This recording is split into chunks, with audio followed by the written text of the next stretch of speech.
Morning everyone. அனைவருக்கும் வணக்கம். இன்றைக்கி தேதி பார்த்திங்கன்னா 2 மே 2026 சனிக்கிழமை. தினமணியில் இருக்கிற இம்பார்ட்டன்ட் நியூஸஸ் பார்க்கலாம். சரிங்களா? ஓகே. ஸோ ஃபஸ்ட்டு என்ன கொடுத்துருக்காங்கன்னா, ஹெட்லைன்ஸில் வணிக சமையல் எரிவாயு விலை ரூபாய் 993 உயர்வு அப்படின்னு கொடுத்துருக்காங்க. ஸோ இது ஆல்ரெடி சொல்லிகிட்டு இருந்தாங்க. எலெக்ஷன்ஸ்க்கு அப்புறம் சென்ட்ரல் கவர்மெண்ட் கண்டிப்பாக சிலிண்டர் விலையை வந்து ஏற்றிடுவாங்க, சிலிண்டர் பெட்ரோல் டீசல் விலையை அப்படின்னு சொல்லிட்டு. ஸோ இப்போது வீட்டு உபயோக சிலிண்டர் வந்து 913 இருக்குது. இப்போ வணிக சமையல் எரிவாயு வந்து 993 ஆயிருக்கு. சரியா? அதே மாதிரி 5 கிலோ சிலிண்டர் விலை, 5 கிலோ இருக்கக்கூடிய அந்த சிலிண்டர் விலை பார்த்திங்கன்னா கிட்டத்தட்ட ரூபாய் 261 இன்க்ரீஸ் ஆகிருக்கு. சரியா? ஸோ இது வந்து பெட்ரோல் அமைச்சகம் வந்து வெளியிட்டிருக்காங்க. இது நிறைய கண்டனமும் இருந்திருக்கு as usual. So petrol diesel விலை விரைவில் உயருமா அப்படின்ற ஒரு கேள்விக்குறி உருவாயிருக்கு இப்போது. சரியா? ஓகே. அடுத்து பார்த்திங்கன்னா, கொல்கத்தாவில் நாளை முதல் 60 நாட்களுக்கு தடை உத்தரவு அப்படின்னு கொடுத்துருக்காங்க. ஸோ மேற்கு வங்கத்தில் இப்போ ரீசெண்டாக தேர்தல் நடந்து முடிஞ்சிச்சு இல்லையா?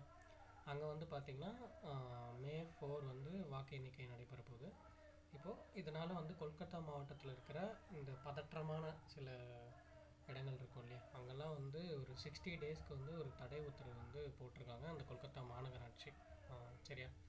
அதே மாதிரி 15 வாக்குச்சாவடிகளில் இன்று மறு வாக்குப்பதிவு அப்படின்னு ஒரு நியூஸ் கொடுத்துருக்காங்க. ஸோ நம்ம நேற்று பார்த்துருந்தோம், கிட்டத்தட்ட 77 வாக்குச்சாவடிகளுக்கு வந்து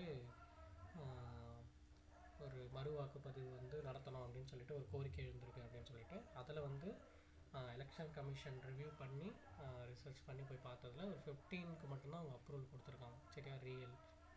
ரீஓட்டிங்க்கு. சரியா? ஸோ இப்போது இந்த 5 மாநில தேர்தலில் நடந்ததுலே கொல்கத்தாவில் ஒரு 15 வாக்குச்சாவடிகள் மட்டும்தான் பார்த்திங்கன்னா ஒரு ரீஓட்டிங் வந்து இந்த ரீஎலெக்ஷன் வந்து நடக்குது. சரியா? ஓகே. இது நல்லா நோட் பண்ணிக்கோங்க. சம்டைம்ஸ் டீட்டெயில் கேட்கலாம், ஏன்னா இது ரிஃப்ளெக்ட் ஆகிறதுனால. ஓகே, சரி. அடுத்து வந்தோம்னா, இப்போ சித்ரா பௌர்ணமின்றதுனால ஃபுல் அண்ட் ஃபுல் கோவில்கள் விசேஷங்கள் அதை பற்றி தான் இருந்துச்சு. அதே மாதிரி May 1ன்றதுனால full and full May Day celebrations தான். ஸோ ஸ்கிப் பண்ணிக்கலாம்.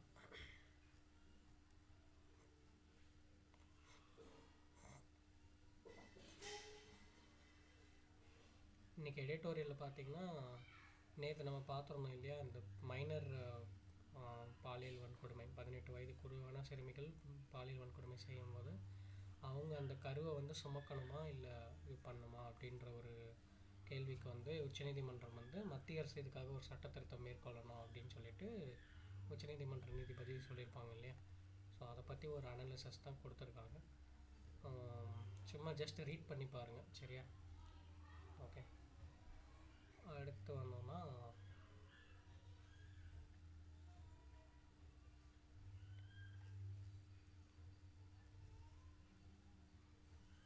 இன்றைக்கி பெரிய நியூஸஸ் இல்லை ஆக்சுவலாக. இன்றைக்கி ஃபுல்லாக அரசியல் செய்திகளும் இன்டர்னல் நியூஸஸும் தான் இருந்துச்சு.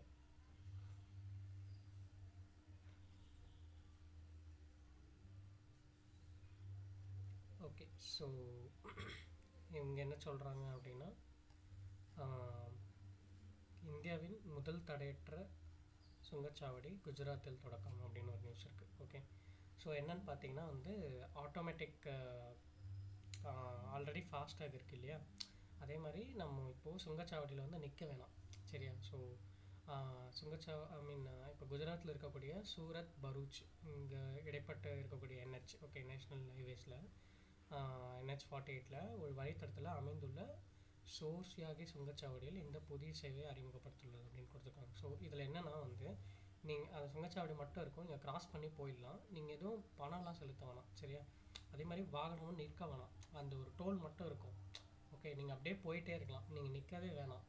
ஏன்னா அங்கே வந்து பார்த்தீங்கன்னா கேமராஸ் பொறுத்திருக்காங்க. சரியா? ஆட்டோமேட்டிக் நம்பர் பிளேட் ரெஜிஸ்ட்ரேஷன், அந்த கேமரா ப்ளஸ் ஏ இன்ஃப்ளூயன்ஸ்டு ஒரு கேமரா இருக்குது. சரியா?